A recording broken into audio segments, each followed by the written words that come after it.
جو یہ کہہ رہے ہیں، بلکہ وہ کلپ پورا ہمیں چلانا چاہیے تھا، وہ یہ کہہ رہے جو ڈبل وکٹ کے دونوں جانب کھیلنے کا، کہ ایک طرف آپ 26ویں آئینی ترمیم کو ووٹ دے رہے ہیں اور دوسری جانب جو ہے آپ اپوزیشن میں بیٹھے ہوئے ہیں، تو آپ حکومت کا ساتھ بھی دے دیتے ہیں جہاں پہ ساتھ دینا ہوتا ہے۔ میری بات سنیں جی، ڈبل وکٹ مولانا صاحب کس طرح کھیل رہے ہیں؟ مولانا صاحب نے وہ کچھ کیا جو میرے خیال میں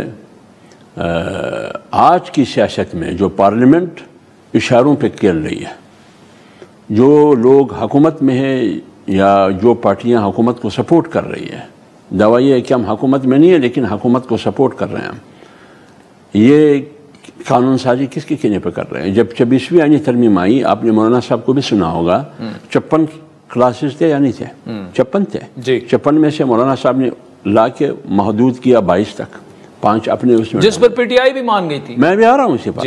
لاسٹ میں فائنل پریس کانفرنس میں مولانا صاحب کے ساتھ کون کون کھڑے ہیں، ذرا وہ کلپ دکھائیں۔ اتفاق کرتے ہیں، ایک دو مجلسوں میں تو میں خود حاضر رہا۔ ہاں مولانا صاحب یہ بات بالکل آپ کی صحیح ہے، یہ درست ہے، ہم بھی یہی چاہتے ہیں مولانا صاحب، ہم بھی یہی چاہتے ہیں۔ تو جب آپ بھی یہی چاہتے ہیں تو اس کا مطلب یہ ہے کہ آپ تائید کر رہے ہیں، اور آپ نے ووٹ نہیں کیا۔ یہ تجویز بھی مولانا صاحب نے آپ کی وقار، آپ کی عزت کے لیے مولانا صاحب نے آپ کو کہا۔ تو جب آپ آخر تک میرے ساتھ پچ پر ہے اور کھیل رہے ہیں، این موقع پر آپ کہتے ہیں کہ 26ویں ترمیم میں مولانا صاحب نے کیا کیا۔ اور جہاں تک بلوچستان کی آپ نے بات کی، مینز اینڈ منز بل کے بارے میں مولانا صاحب نے اس کا نوٹس لیا ہے۔ مولانا صاحب نے کہا ہے کہ جس نے ہمارے پارٹی کے ایم پی ایز نے ووٹ دیا ہے، کیوں دیا ہے، وہ ان سے جواب طلب کریں گے۔ تو پھر کیا مولانا صاحب کے علم میں نہیں تھا۔ نہیں، اگر میں تو یہ کہہ رہا ہوں کہ جس نے بھی کیا غلط کیا ہے، یہ ہوا ہے نہیں، پارٹی سربراہ پارٹی سے پوچھے بغیر وہ کیسے کر سکتے؟ تو یہی بات ہے نا، پارٹی کی سربراہ جو مولانا صاحب لیڈر ہے نا، صوبائی جو وہاں نظم ہے، ان سے بھی سوال ہو سکتا ہے کہ یہ کیسے ہوا۔ وہاں پارلیمنٹ میں پارلیمانی لیڈر ہے، آپ کا اپوزیشن لیڈر ہے، اس سے بھی پوچھا جا سکتا ہے۔ تو یہ تو مولانا صاحب کے علم میں لانا چاہیے تھا، اور کس نے لانا چاہیے تھا؟ اسی پارلیمنٹرین نے جو ہمارے پارٹی کے اپوزیشن لیڈر ہے یا وہاں پارٹی ہے۔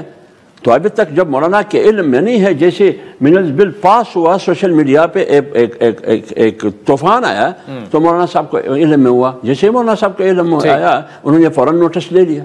اچھا، یہ جو 20 کو آپ کا اجلاس ہو رہا ہے، کیا اس میں یہ فیصلہ ہو سکتا ہے کہ پی ٹی آئی کے ساتھ اتحاد کرنا ہے، یا آپ کو آپ کی چھٹی کیا کہہ رہی ہے، مشکل لگ رہا ہے آپ کو معاملہ؟ یا نہیں، میرے خیال میں 19 اور 20 دونوں کو میں بھی اس اجلاس میں انشاءاللہ کوشش کروں گا، میں بھی جاؤں گا۔